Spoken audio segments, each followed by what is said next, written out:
Remember, pag nag-lift kayo ng head, mayroong lulubog. Paaparati. Okay? And lifting means sometimes tumingala ka, lift pa rin ang head. Right? Kasi mas mabigat na yung top end. So, gusto natin yung forehead, nandito lang. Yung mata, 45 degrees forward. Okay? You don't want you looking forward, except kung magsa-siding ka. Of course, you can naman tayo.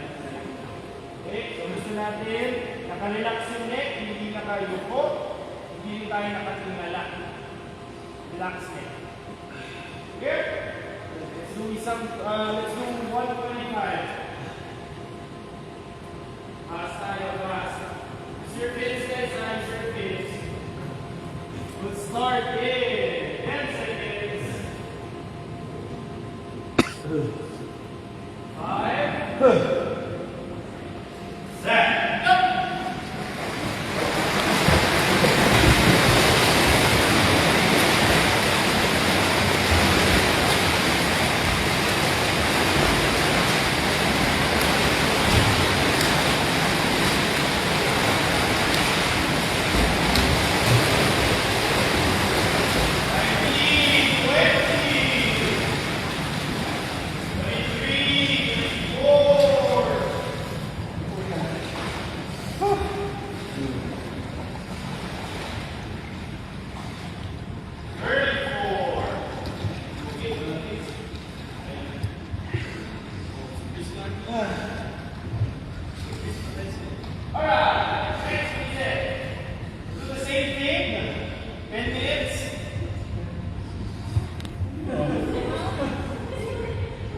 Hindi niya malaman ng tubig, kung susunod.